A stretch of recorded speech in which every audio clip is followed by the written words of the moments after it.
Entraríamos en una ronda de preguntas y respuestas. Adelante, presidenta. ¿Y el video? Adelante con el video, por favor.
Gracias, buenas tardes a todos y a todas.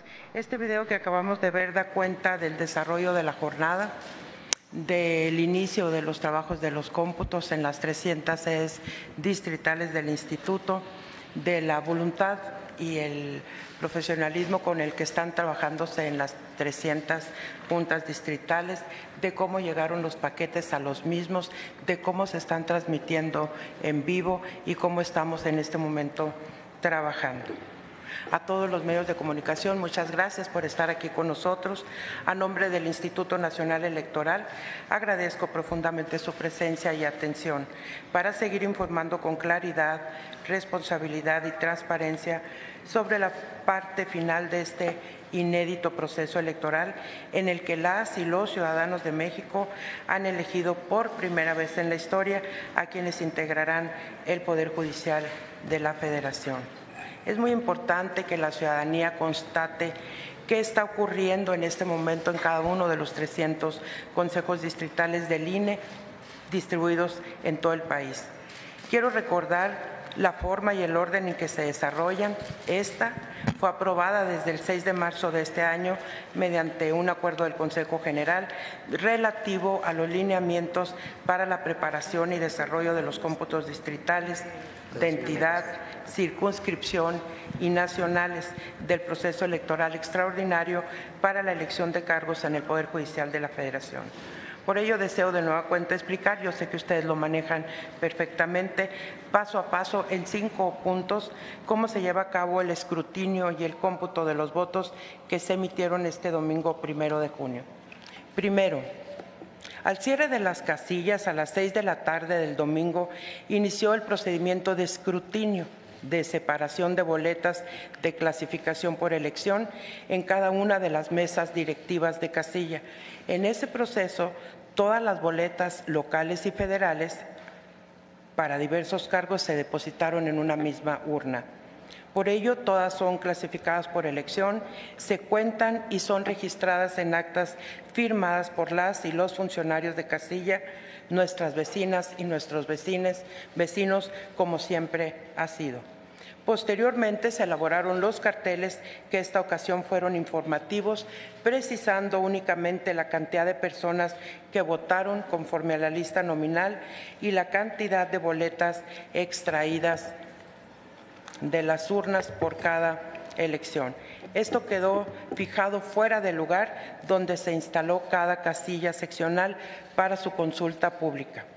Segundo, estos paquetes electorales debidamente sellados y firmados fueron trasladados preferentemente por las personas presidentas de casilla con apoyo del personal del INE en dispositivos monitoreados a las sedes distritales del instituto, donde ahora se encuentran resguardados con estrictas medidas de seguridad y bajo observación ciudadana.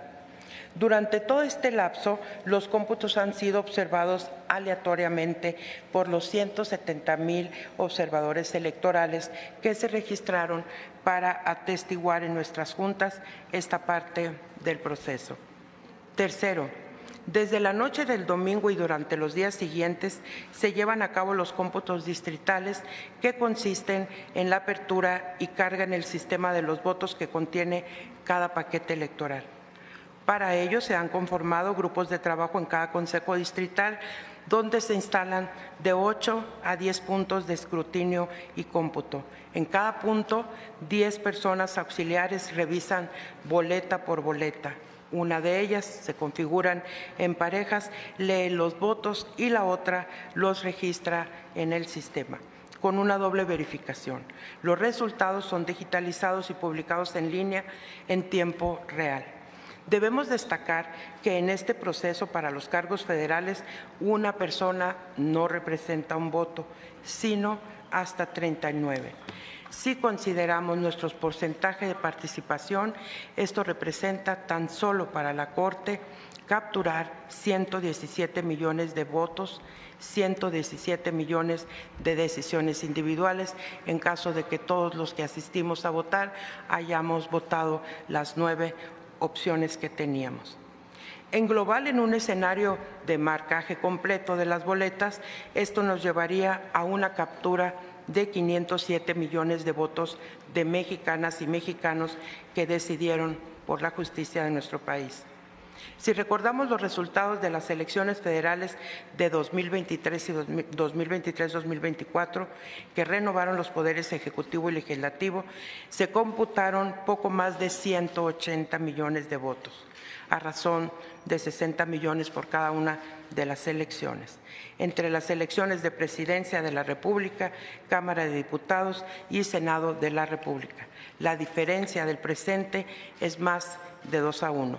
Estamos realmente en la elección más grande de nuestra historia.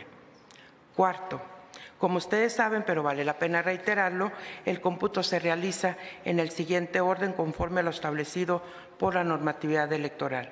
En principio, Suprema Corte de Justicia de la Nación, seguida del Tribunal de Disciplina Judicial, para continuar con la Sala Superior del Tribunal Electoral del Poder Judicial, luego las salas regionales del mismo tribunal, y terminamos con magistraturas de circuitos judiciales por distrito judicial electoral y juezas y jueces de distrito por distrito judicial electoral.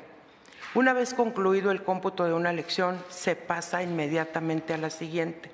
Actualmente hay algunos consejos distritales que ya se encuentran capturando las elecciones de magistraturas de la Sala Superior del Tribunal Electoral del Poder Judicial de la Federación. Al momento de estar aquí con ustedes, el corte que tenemos representa el 91% de avance, en el que por orden de votación las candidaturas se enlistan de la siguiente manera.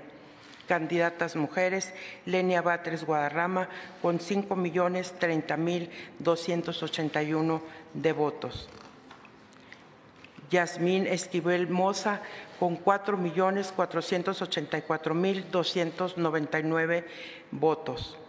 Loreta Ortiz Alf con 4,291,109 votos. María Estela Ríos González con 4,024,328 votos.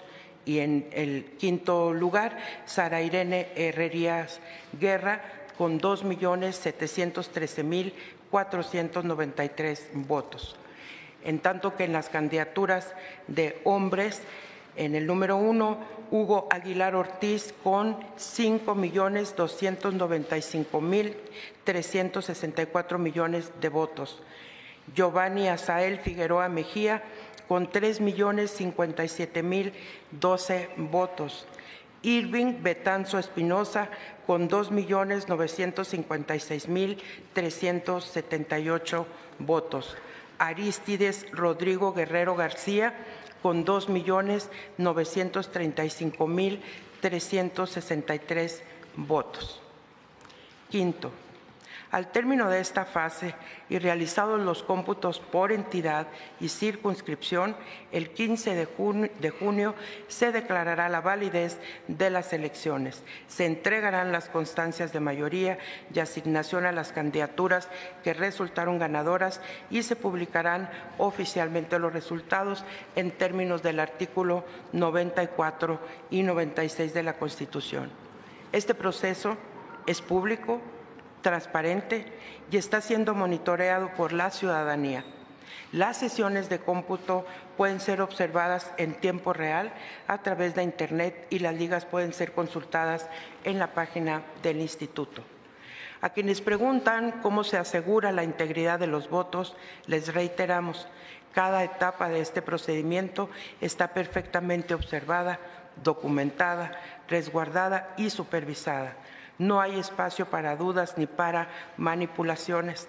La certeza y la confianza en los resultados es y seguirá siendo nuestra principal prioridad. Muchas gracias por su atención y por su compromiso. Quedo a la orden. Gracias, presidenta. Comenzaríamos la ronda de preguntas con Janet López Ponce de Milenio. Muchas gracias. Buenos días, presidenta. Yo primero quisiera preguntarle sobre el principal tema que está rondando en las últimas horas sobre el avance de los resultados, que es la presidencia de la Suprema Corte. Para la mayoría de, incluso los expertos electorales, la reforma es muy clara y la Constitución en el artículo 94 señala que se dará la presidencia en esta ocasión por un periodo de 2 años a la candidatura que tenga más votos, independientemente del género, y entonces se irá turnando o rotando cada 2 años. La presidenta en la mañana señalaba que le habían comentado que podría aquí también aplicar este apartado de comenzar a repartir cargos por mujer. Sin embargo, entiendo, incluso ayer nos lo comentaba la consejera Dania Rabel, esto ya se hizo en cuanto a los cargos 5, 4 y la presidencia es solo una función, no un cargo. Entonces, quisiera que usted nos pudiera explicar, presidenta, el 15 de junio que entreguen las constancias, si esto incluye que ustedes mismos como Consejo General determinen quién ocupa la presidencia y si sí es quien obtenga más votos y no por género. Y en segundo punto quisiera también preguntarle, presidenta, la presidenta Claudia Sheinbaum también señalaba que los errores o las deficiencias que se pudieron tener en esta elección y que derivan en la baja participación, el INE tendría que enmendarlo o ajustarlo para 2027. Hay muchas cuestiones que están impuestas en la reforma judicial. Entonces, quisiera preguntarle hasta dónde el INE puede ajustar y en dónde más bien sería un llamado al Poder Legislativo a que ajuste la reforma para el 2027, que será mucho más complejas las elecciones concurrentes. Muchas gracias. Muchas gracias, Janet. Efectivamente, el artículo 94 es muy claro. La asignación de cargos inicia con mujeres para dar oportunidad a que sean 5 las mujeres que integren la Suprema Corte de Justicia de la Nación. Eso no significa que en la presidencia esté establecido en la reforma, en la Constitución, que también se inicie con mujer. No, la propia reforma quedó clarísima en su artículo 94, el decir que el que obtenga la candidatura que obtenga mayor votación será la que presida los primeros 2 años y de manera subsecuente los que hayan quedado en los lugares siguientes. Así es de que no hay lugar a dudas cuando el cómputo finalice, cuando ya se realicen los cómputos por entidad, por circunscripción y por aquí a nivel del Consejo General, estoy segurísima que habremos de otorgar la constancia de mayoría a quien haya obtenido la mayor cantidad de votos en las urnas. Sobre los errores, me parece que es muy interesante que desde el gobierno, desde el Poder Ejecutivo, se abra la oportunidad para que el Instituto Nacional Electoral opine con una valoración correcta, con una valoración puntual, debidamente estructurada, conforme a lo que fue ocurriendo durante todo el proceso electoral. Yo creo que desde la instalación misma del proceso electoral, la conformación de su comisión, los tiempos, el presupuesto, la manera en que teníamos que estar atendiendo algunas circunstancias exógenas al instituto y a la propia reforma, como fue el caso de los jueces y juezas que declararon suspensión del proceso electoral. Creo que hay muchos elementos que servirán. El enorme operativo que se tiene que desplegar y sobre todo esta conciencia que debemos de tener, esta claridad todos. Estamos contando si todos los que salimos a votar votamos por las 39 opciones, estaríamos contabilizando más de 500 millones de votos. Eso es algo insólito y, como he venido sosteniendo, ante un proceso inédito suceden cosas inéditas, tenemos acciones inéditas, hemos hecho trabajos inéditos, porque esto es la primera construcción que se hace operativamente y jurídicamente. Si se abren las puertas para que este instituto, con toda la especialidad que tiene y la experiencia adquirida en este proceso, se escuche su voz, pues muy bienvenida la invitación a que sea el INE el que participe y dé salida a algunas, seguramente en términos de organización, logística y demás.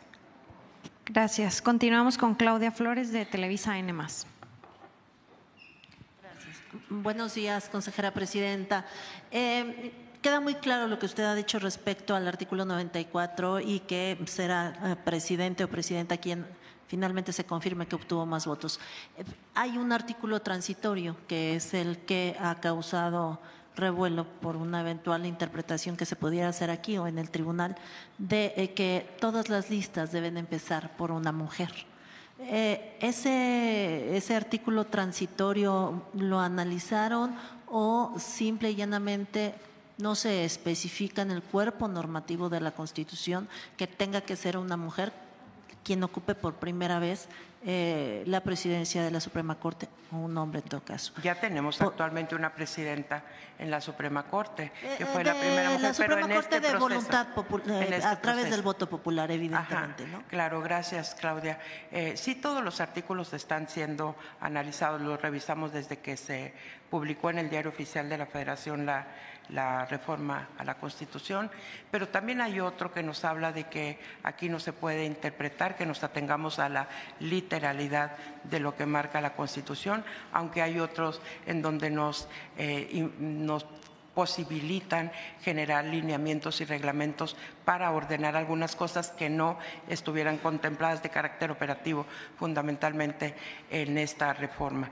Así es de que el hecho de que se establezca que iniciará la lista con mujeres es para las candidaturas, ya se verificó, es para dar la oportunidad de que efectivamente sean 5 mujeres y 4 hombres.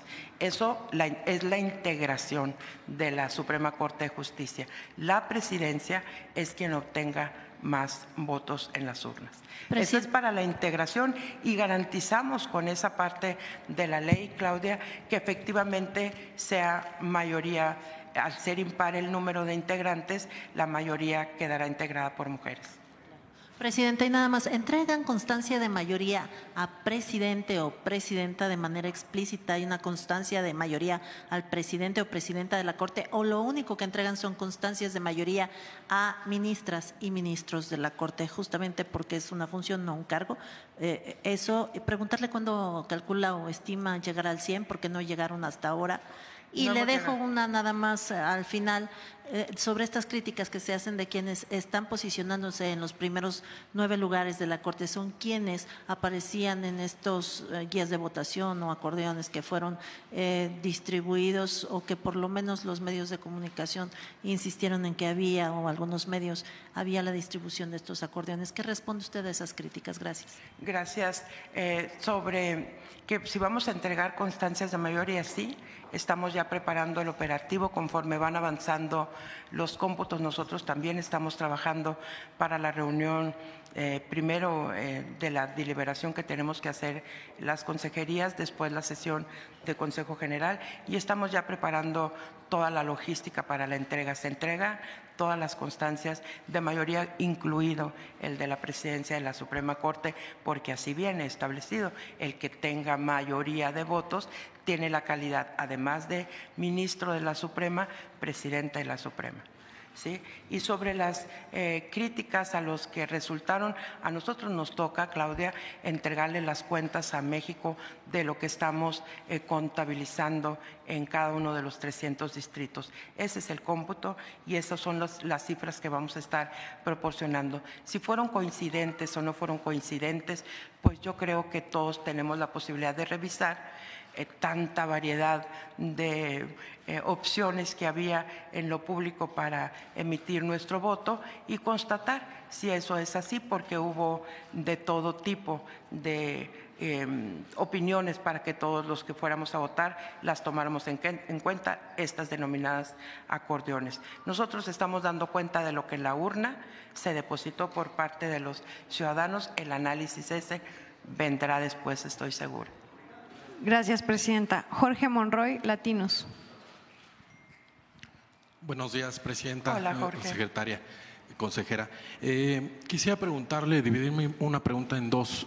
Quisiera saber por qué no tiene el 100% de los cómputos digitales, dado que pues, prácticamente los paquetes electorales, ayer nos decía, están ya en los consejos distritales. ¿Por qué no esperó? Porque finalmente ese es un elemento también de certeza para los candidatos y los propios ciudadanos. Entonces quisiera preguntarle por qué no esperó usted a tener el 100% de las actas, de los cómputos digitales, y presenta un informe con un 91%.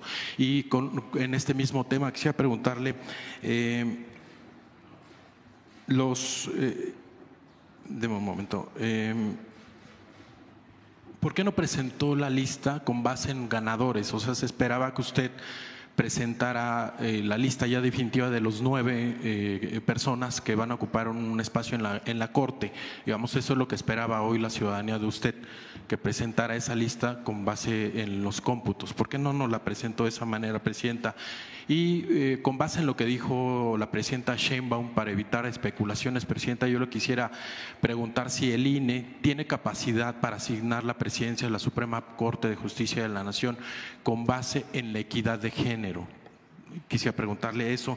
Y por otro también, ¿usted cree que se está abriendo un conflicto postelectoral y una crisis constitucional innecesaria, dado que, ya lo mencionaba usted, está muy claro en la Constitución lo que establece, digamos, después de esta elección? Gracias. Gracias, Jorge. A ver, ¿por qué no esperé al 100%? Porque me comprometí a salir a dar el avance, el porcentaje en el que íbamos en el cómputo. Nada más te recuerdo, Jorge, que en esta ocasión no es un PREP, no es un conteo rápido, es el cómputo definitivo el que se está trabajando en los 300 distritos. Y vale la pena salir a decir en qué nivel nos encontramos, porque eso forma parte de la transparencia y de la información oportuna, que se une a la siguiente pregunta de por qué no presento lista de ganadores. Pues no podemos presentar lista de ganadores ahorita, justo por lo que les informaba. El proceso consiste en que se terminan los cómputos distritales, viene el cómputo estatal y todavía llega aquí al Consejo General a hacer el cómputo nacional. Es decir, hay fases que debemos de ir cumpliendo y en este momento nada es todavía definitivo, aun cuando las voces públicas y los expertos en la materia establecen que ya hay tendencia y este tipo de situaciones. Al Instituto Nacional Electoral le corresponde estar informando puntualmente el avance de los cómputos y es lo que estamos haciendo el día de hoy, por eso no hay lista definitiva. La lista definitiva será hasta que este Consejo General sesione, no es la que están resultando de los cómputos distritales. Esas son el sustento para la que finalmente habrá de existir aquí en el Consejo General. Sí tiene la capacidad, no el INE, la propia Constitución te lo marca, quién es quién ocupará la presidencia de la Suprema Corte de Justicia de la Nación.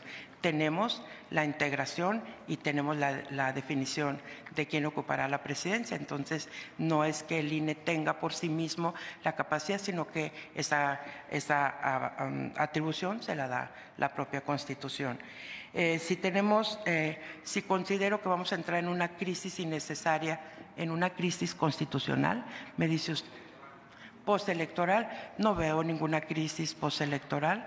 Hay anuncios, por supuesto que hay que estar enterado de todo esto, de que habrá solicitudes de anulación, seguramente se le dará el trámite correspondiente, pero no vemos una crisis postelectoral aquí, porque ¿qué sería una crisis postelectoral, Jorge? La imposibilidad de realizar cómputos, la imposibilidad de tener resultados, el bombardeo hacia el sistema de cómputo en intentos de hackeo, el tumbar este tipo de sistemas no ha ocurrido y tampoco hay manifestaciones extremas en la calle, porque uno de los principios del instituto es justamente generar el cambio de poder, cuando hay cambio de poder, por la vía pacífica y ordenada, y esa es la celebración de los procesos electorales periódicamente.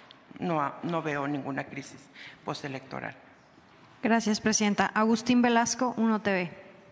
Hola, consejera, de este lado, ¿cómo está? Buenos días. Oiga, yo le quiero consultar si no dar el 100% de los cómputos de las actas no deja abierta la puerta para la suspicacia de que pueda cambiar el resultado electoral, por lo menos en el caso de la presidencia de la Suprema Corte de Justicia de la Nación.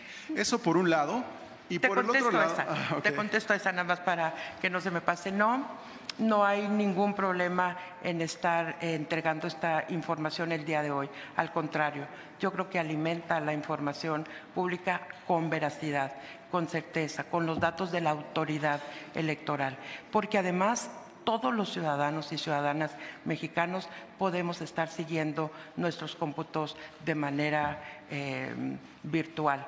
Todos los podemos estar viendo. Esta información es pública, pero vale la pena que la autoridad administrativa en materia electoral salga y diga en qué porcentaje del cómputo vamos. Así que no hay ningún problema. Así estaremos anunciando cómo vamos. Por eso les decía hace un rato que ya se termina esta elección en algunos distritos y avanzan en otras elecciones en las que siguen, y ustedes lo pueden estar observando también de manera permanente.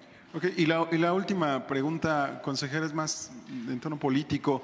Es muy sabido que estos últimos dos gobiernos federales, pues su manera de actuar es golpetear desde la presidencia de la República a los órganos autónomos. Quisiera preguntarle si el INE se va a dejar acorralar por estos dichos de la presidenta en la mañana de que le tocaría presidir a una mujer la Suprema Corte de Justicia de la Nación, si se van a dejar acorralar o van a respetar el INE, el árbitro electoral, textualmente lo que dice la Constitución. Gracias. Como siempre lo ha hecho.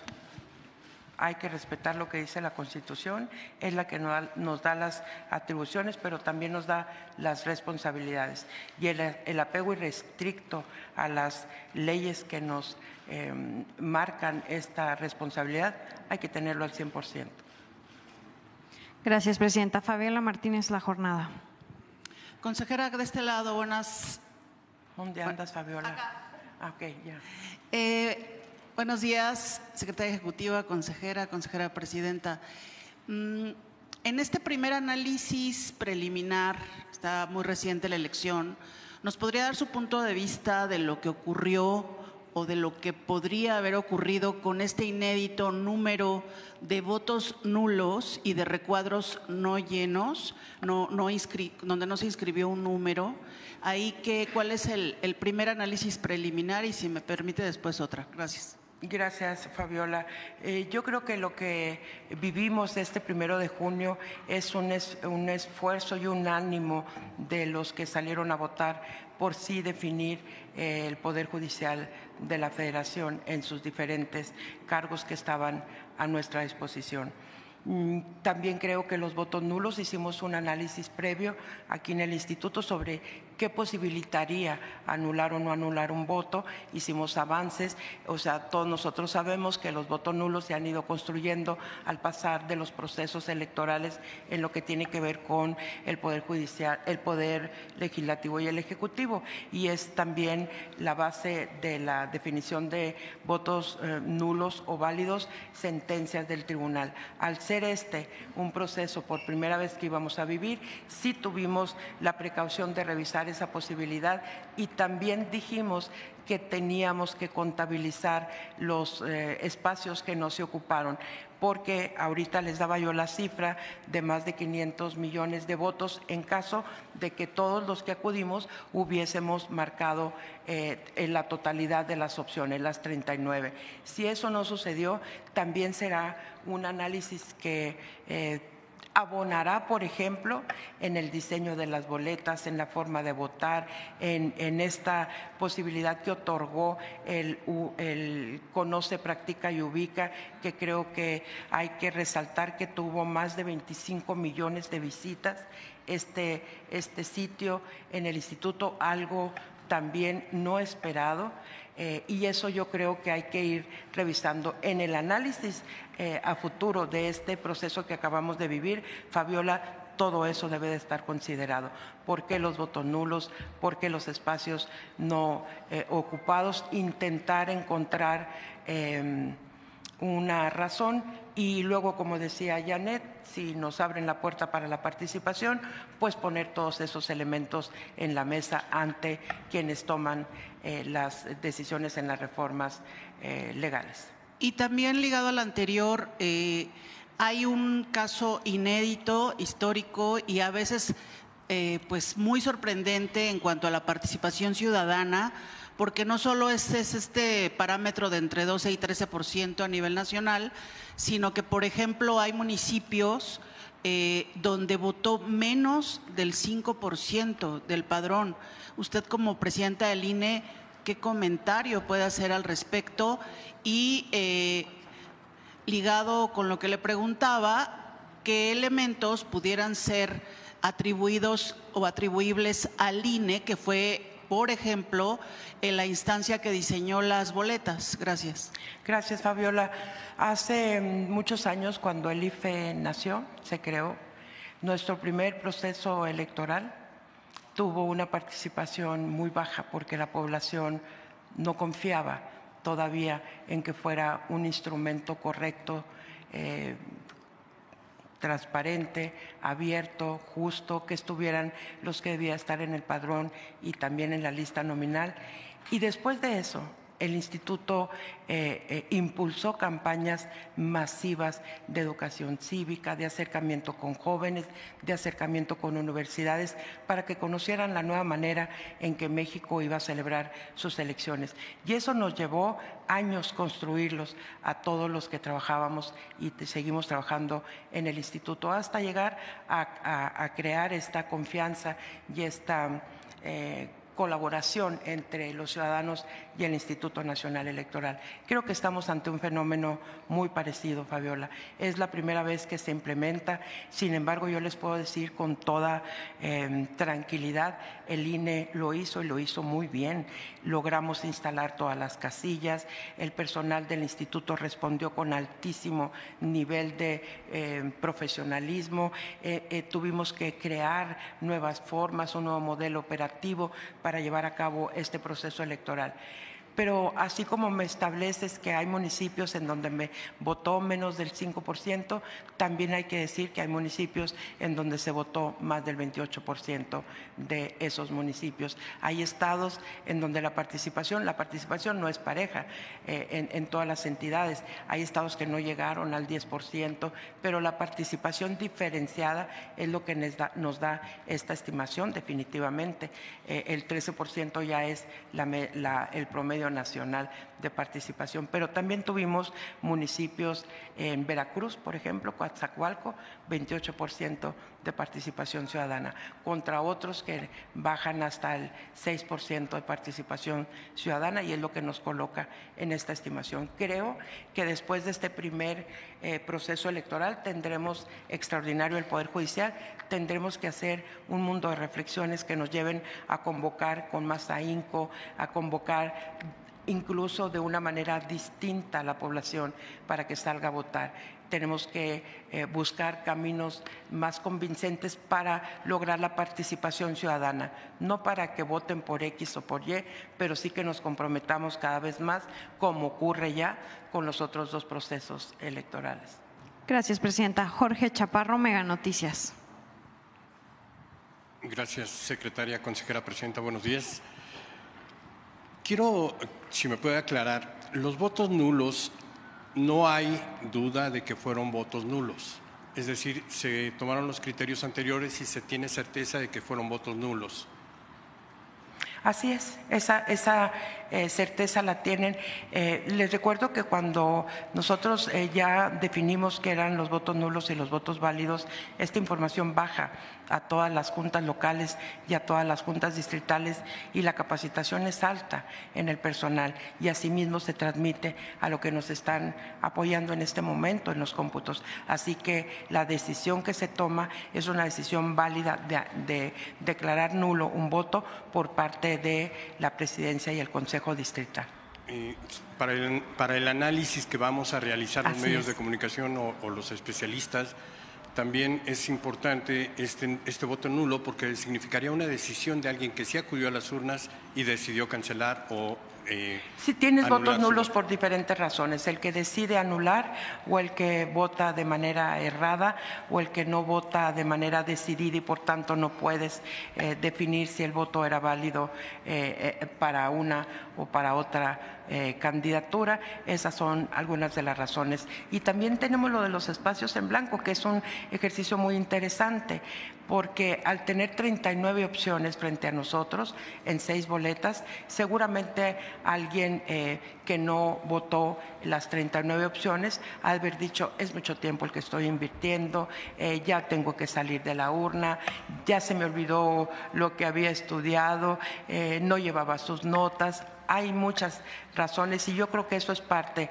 del trabajo que viene para el instituto. Sin embargo, presidenta, dada la complejidad que usted mencionaba de que se contaron votos y no personas, aquí se menciona un 10% de votos. Quiero saber cuánto corresponde a personas, cuántas personas anularon su voto, y en el otro caso igual se habla de un 11%, un poco más, de votos que no son claros por esta circunstancia que acaba usted de mencionar. Sí, todavía no tenemos las cifras, pero seguramente cuando concluyamos con los cómputos ya tendremos los porcentajes correspondientes, y todo eso va a ser debidamente informado, sin lugar a dudas. Pero estamos en la etapa de la celebración de los cómputos, y esta cifra de nulos o espacios no utilizados tiende a subir conforme vayamos avanzando. Luego tienes que separarla por estilo de elección, si para la Suprema hubo más anulaciones, si más votos nulos, cuál fue la complejidad del voto en cada una de las elecciones, para poder definir si eso influyó para la anulación de votos. Gracias, presidenta. Carlos Guzmán, 4 Media, Veracruz. Pues tu estado tiene un municipio con muy alta participación. Bueno, esperemos que sea para bien todo el tema. Pues de inicio me gustaría consultarle pregunta inicial que le hacían a usted, bueno, a ustedes también, sobre este tema de la puerta que abre la presidenta Sheinbaum contribuir con la mejora de este proceso. De inicio, pues es consultarle este tema, buscarían acercarse, derivado de que en marzo, si no mal recuerdo, después de que tuvieron esta reunión en Palacio Nacional, pues la doctora Sheinbaum habría la posibilidad de que antes de que presentara su reforma en el tema electoral, que quedó pendiente del sexenio pasado, pues de que ustedes contribuyeran, especialmente lo que le interesaba en ese caso a la doctora Sheinbaum era el tema del voto electrónico, la propuesta que hacía Carla Humphrey respecto a transitar este voto electrónico para 2030 es preguntarles si estarían dispuestas a presentar inicialmente como consejera presidenta la iniciativa que tiene la consejera Humphrey respecto al voto electrónico, y lo otro, el tema en la cuestión judicial, ¿qué mejoras le harían que nos pudiera adelantar, tal vez mejorar lo que decía una de las observadoras aquí en el salón contigo, en la sala macrosala de prensa, que ella trabajaría básicamente con el mejorar el cómo la gente vota por los números, porque finalmente fue la mayor confusión y por eso surgió el tema del acordeón? Y alguna otra cuestión que quiera pues adelantarnos, tal vez presupuesto, que finalmente tengan el presupuesto adecuado, y también si estarían en contra de la posible desaparición de los OPLES, que todo parece indicar se va a retomar en esta propuesta que se presentará en septiembre. Gracias. Gracias. Esperemos tener el dato firme para poder opinar sobre la posible reforma electoral. Hasta este momento fue presentada en aquel momento la reforma electoral. La presidenta de México, la doctora Sheinbaum, no ha hecho una presentación oficial de una propuesta de reforma electoral. Esperemos saber qué contiene para poder opinar con mucha claridad y con mucha fuerza, porque lo que sí he sostenido antes, hoy y mañana es que los institutos estatales electorales deben de permanecer con vida. La libre configuración constitucional de cada una de las entidades demanda un esfuerzo extraordinario en cada una de las entidades, con las características y las particularidades de cada uno de los estados, que sería un poco contaminar el tema de esta coordinación que actualmente vamos en el Sistema Nacional de Elecciones y la actividad propia federal del Instituto Nacional Electoral, porque no podemos olvidarnos que el instituto le toca organizar y llevar a buen puerto las elecciones federales, pero a los 32 institutos estatales electorales las elecciones locales, que tienen muchas áreas de oportunidad ambas, claro, siempre tenemos nosotros la última reforma electoral desde el 2014. Todo lo que vivimos en el proceso anterior, en el ordinario, y lo que estamos viviendo en esto seguramente será parte de las nuevas consideraciones que hagamos. Y sí, por supuesto, si hay un momento en el que se tenga que reunir el Consejo General con quien disponga para los trabajos correspondientes, ya sea en la Cámara de Diputados o en la propia Poder Ejecutivo, seguramente con la voluntad enfrente para que esto siempre esté a la vanguardia de nuestro país y del mundo, así estaremos colaborando. Gracias, presidenta. Jorge Salcedo, El Sol de México. Muchas gracias, presidenta. Disculpe, ¿cuándo tendríamos quizá un avance o ya, digamos, el total de cómputo de la participación para conocer un poco cuál fue el resultado, ¿no? Finalmente, si se llegó a ese 13%. Esa es la pregunta más interesante. Tenemos hasta el día de hoy para tener los resultados finales. Estamos esperando que los distritos, a través de sus juntas locales ejecutivas, nos estén pasando la información de la culminación. Estamos ya en muchos distritos, ya hemos terminado con este cómputo, pero se refleja en el sistema conforme se va presentando en el mismo sistema, ¿no? De tal manera que hay que tener confianza de que los temas de esta primer cómputo serán resueltos el día de hoy. Y ya de ahí pasa al cómputo estatal. Esto es que no hay que dejar de tenerlo en cuenta. Aquí terminan los cómputos distritales, seguimos con los estatales y luego llegamos al nacional, aquí al Consejo General. Pero los de los distritos, en cuanto estén, ya a partir de hoy, estimo que estaremos haciendo comunicados diarios y exactamente con los avances que todos podemos ver, pero que vale la pena siempre estarlo poniendo a la orden de ustedes. ¿Habrá alguna hora estimada? ¿Habrá una conferencia de prensa para anunciar esta información? Pues yo creo que antes de las 8 de la noche. Y si no, pues entonces entramos en esfuerzos extraordinarios en los distritos en donde no estemos por alguna razón concluyendo. Ahí va el apoyo para que este día, porque hay calendario de trabajo, este cómputo tiene que terminar el día de hoy, sí o sí. Gracias, presidenta. Gracias, presidenta. No, con este mensaje, y ya lo otro va a ser mensaje a todos ustedes para que ya estemos enterados todos. Gracias. En qué momento se termina y en qué momento se termina la siguiente, y así vamos a estar. ¿Sí? Erika Muchísimas Hernández, gracias. Reforma. Acá ando. Presidenta, ya nos dijo este tema de los votos para la presidencia. Esta es una pregunta más bien técnica, entonces.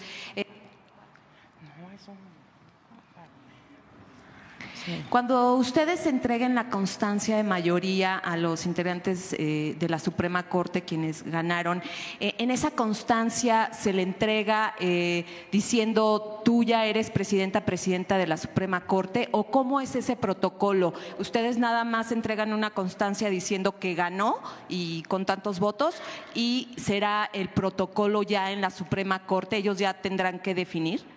No, Erika, porque la Constitución no marca el procedimiento ese de que entre ellos van a tomar una decisión.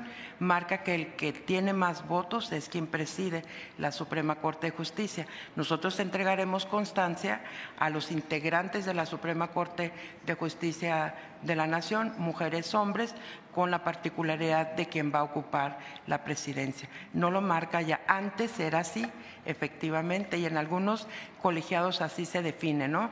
Las presidencias, pero en esta no. Entonces, en esa constancia va a decir presidente o presidenta. Entiendo yo que sí, así lo haremos. Ok, gracias. Y lo otro es su opinión sobre este tema de los famosos acordeones, insistirle si usted qué opina de que quienes están ahorita en los primeros lugares casualmente son los que estaban en esos acordeones. Gracias. Sí, mira, podemos hablar sobre ese tema sin ningún problema, porque esto se trata de las opiniones o las visiones o la forma en que cada quien estamos leyendo la información en lo público. Nosotros el día domingo estábamos preparados para recibir todas las denuncias, tanto en FICEL como aquí, con nosotros en la Unidad Técnica de lo Contencioso Electoral, en cada una de las juntas distritales, en cada una de las juntas locales. Hablamos con todo el notariado en México para que estuviera atento si se presentaba cualquier circunstancia. El llamado que hizo este Consejo General a través de un acuerdo creo que inhibió una práctica desasiada el día de la jornada electoral. Sin embargo, ahí están las evidencias de que esto ocurrió en las redes, ocurrió en la prensa, ocurrió en tú a tú, ocurrió entre vecinos, entre amigos, en familiares, en los trabajos. Eso es lo que nos han estado enviando y estamos recibiendo esa información para hacer lo propio. Hay investigación abierta y entonces ahí estaremos actuando. Mi opinión es que esto lo tienes que ver desde el punto de vista jurídico y procedimental y darle el cauce correcto. Más allá de eso, pues bueno, entonces ya existen las posiciones sobre esta actividad que se desató, como recordaremos todos nosotros lo de las que decíamos en aquel momento, que se decía las pre-campañas, hasta la bailaban, ¿no? Si se acuerdan. Entonces, todo eso yo creo que es motivo de una reflexión muy interesante, Erika, porque existieron, sí, las vimos, sí, dan cuenta de hechos ilícitos, eso es lo que hay que darle el cauce jurídico. Terminaríamos. Andrea Meraz, Fórmula. Buenas tardes a todos. Quisiera preguntarle primero si este tema de la participación ciudadana, el 13%, tiene una relación directa con el número de mesas de casilla que ustedes instalaron, porque en una elección presidencial, la del año pasado, fueron 70,000 casillas, ahora 84,000. Esta diferencia, el tener que la ciudadanía que buscar su mesa de votación, la lejanía, impactó incluso a nivel municipal para tener localidades con el 6% de votación y, por ejemplo, contrario a Coatzacoalcos, que desea el 28%. ¿Cuál sería la reflexión que tendría sobre este tema? Y durante los últimos días, consejera, usted ha insistido mucho en que el INE cumplió y lo hizo bien, y lo hizo básicamente con las herramientas que tuvo, ¿no? Y durante los últimos meses escuchábamos también que hizo falta dinero, hizo falta tiempo.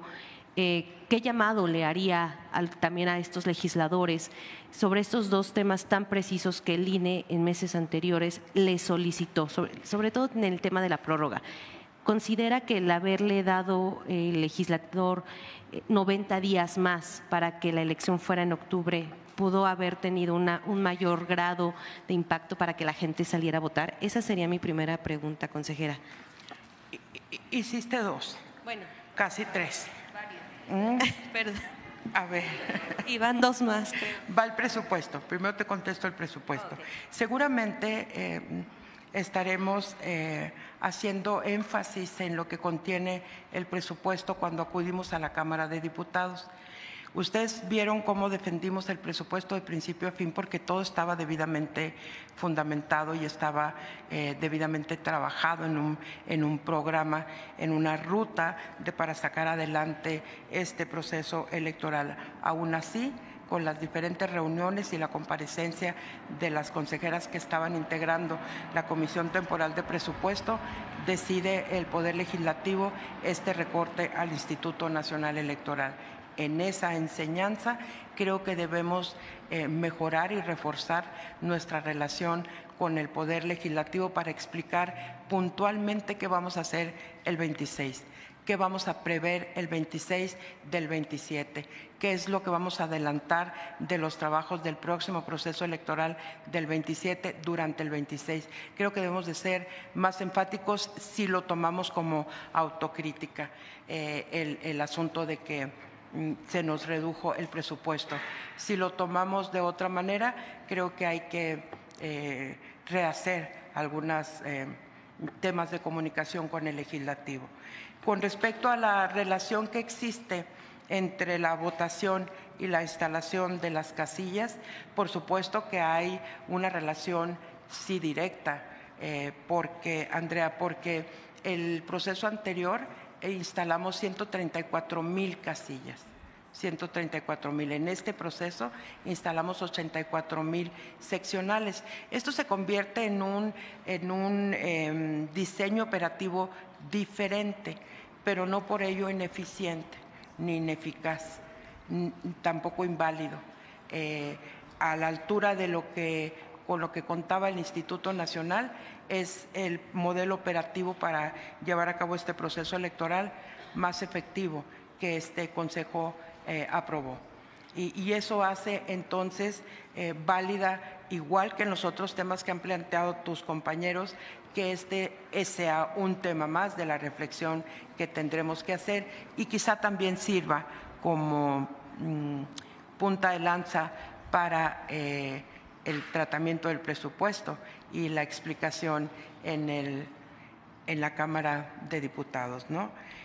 Si nos hubiera ido mejor si nos dan la prórroga, por supuesto. Es evidente, 90 días son 90 días de trabajo continuo, pero también nos hubiera ido muy bien si los jueces y juezas que no tenían la calidad para suspender el proceso lo hicieron en cientos y cientos y cientos de sentencias de amparos y demás. También nos hubiera ido muy bien con esos otros 2 meses que nos mantuvimos en pausa en respeto al poder judicial, no hacía las atribuciones de los jueces. Por cierto, acaban de revocar una de las tantas multas que nos pusieron a los 11 consejeros, ya quedó revocada una de ellas. No me pidas el dato preciso, te estoy viendo la cara, porque no me acuerdo del juez específico, pero creo que era de Michoacán y ya quedó revocada, y así se irán revocando todas porque no tenían el sustento jurídico correcto. Así que ¿me podría recordar? Será. ¿Me podría recordar cuántas multas les habían impuesto? Fíjate que creo que eran 5 multas. Entonces ya debíamos muchísimo. Andrea, porque eran a título personal, ¿no? Y así hemos estado combatiendo cada una de ellas y en el paso que se tiene que ir dando ya llevamos una. Ya nada más nos quedan 4 y así caerán las otras también, estoy convencida, porque nos asiste la razón. Muchísimas gracias a todos. Bueno, perdone. ¿Usted cree que haya un alto grado de impugnaciones con el tema de los resultados? Y también, por ejemplo, en la presidencial se van los paquetes al Tribunal Electoral y allá los resguardan. ¿En este caso es similar? O sea, llegan a las juntas y después se van al tribunal, o los va a recibir y resguardar el instituto. E insisto, con el tema de las impugnaciones, ¿usted considera que puedan llegar muchas o cómo ve, Andrea, digamos? fíjate que yo quiero reconocer a todos los candidatos y candidatas que estuvieron en este proceso electoral, altamente conocedores de la materia, altamente civilizados y altamente preocupados por hacer las cosas y hacerlas bien, ellos en cada una de sus candidaturas. Cuando empezó este proceso electoral, todo el mundo supuso que como todos eran abogados, entonces íbamos a estar llenos de quejas y denuncias. De verdad, ha sido muy baja la presentación de quejas y denuncias, y durante la jornada electoral, que también esperábamos y estábamos preparados para otra gran cantidad de escritos, manifestaciones, quejas, denuncias, este tipo de situaciones, tampoco recibimos. El día de la jornada, hablando con la Fiscalía Especializada en Delitos Electorales, creo que recibió a nivel nacional 1 o 2. Los notarios, hablando con ellos, con todo el sistema de notarios a nivel nacional, tampoco fueron requeridos sus servicios para dar fe de algo, aun cuando hubo incidentes en donde pudieron haber sido llamados. Gracias, presidenta. Gracias. Muchas gracias.